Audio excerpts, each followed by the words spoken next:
د ګوزن یا فالج د مخنیوي دپاره باید څه وکړو؟ لومړی خو فشار او د شکر ناروغي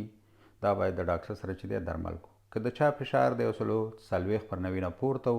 او یا د شکر ناروغي درلودله باید په سملاسي ډول باندې ډاکټر ته ولاړ شي او خپل دا دواړه چې دی د هغه سره چې دی درمل کړي. تمباکو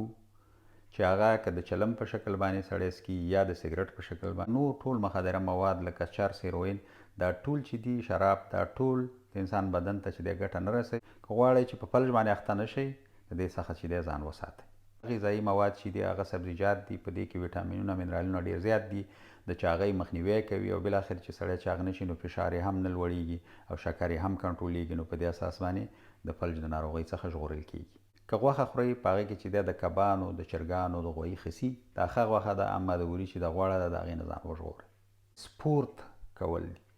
د بدني روزنې په لوب ځای کې تل سپورت کوئ.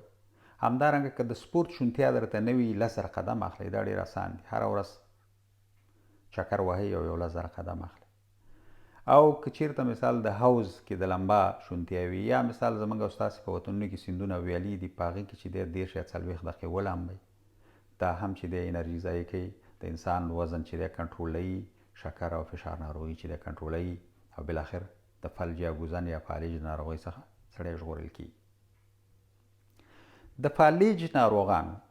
پایله چې ده دا ښه نه ده، یا خو په 4 ساعته کې ښه کیږي او یا چې ټول عمر دپاره چې دی دغه نښې نښانې پکې پاتې کیږي. ناروغ تل په چپرکټ کې یا کټ کې پروت وي او نور خلک ورته چې دی خدمت کوي.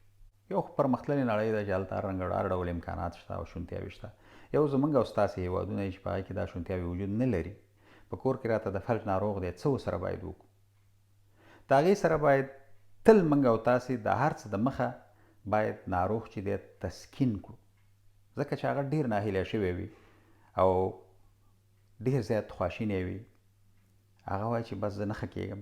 نو تاسې تل ورته تسکین ورکوئ او په دې ډول یې وله ورکوئ چې ورته وایئ چې ته ډېر زیات ښه شوی، په تا کې ډېر تغیرات راغلي دي، د پرون ورځې نه یا د یو څو ورځو د یوې اونۍ نه مخکې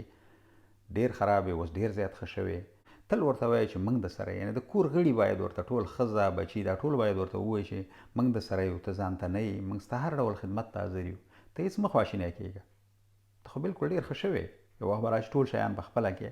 نو دا هغه څه دي چې دغه روحي تسکین چې هغه ته ورکول کېږي د هغه د بدن مقاومت لوړېږي او بالاخر یو وخت راځي چې بیا خپل ډېرې ستونزې خپله حلولی شي. هغه فلج طرف ته یا ګوزن وهلي ته اړخ یې چې دی تل ورته که لاس یې ورته قط کوئ، پښې هم داسې قط کوئ او بېرته یې خلاصوئ او په دې شکل باندې ورته حرکتونه ورکوئ، نو دا د فلج د ناروغ لپاره ډېر زیات اړین دي. دا ناروغان چې دي یعنې ډېری یې داسې چې په خبرو باندې څوک نه پوهېږي، یعنې تړتړی غږېږي، یعنې هغه خپل مشکل وایي خو څوک یې په خبره نه پوهېږي. نو د دې دپاره چې تاسې که چیرته دغه ناروغ لوستی وي، یعنې تعلیم یافته و، نو په یو ورقه ورته لیکئ، یو څه ورته لیکئ او بیا هغې ته وایه چې کوشش وکړه چې دا ووایې. نو په دې ډول باندې د خبرو کولو، بیرته د خبرو یا د روزنه ورته ورکوئ تر څو پورې چې هغه دا هره ورځ که دا همداسې دې ته دوام ورکړئ، نو یو وخت راځي چې بیا د هغه په خبرو باندې پوهېږئ چې هغه څه وایي، یعنې هغه کومه ستونزه لري بیا یې د تاسو سره شریکوئ، نو بیا پرې تاسې ښه پوهېدلی شئ. چېرته لوستی نو زموږ ډېری ستونزه دا ده چې زموږ میندې خویندې هغه لوستې نه نو تل ورته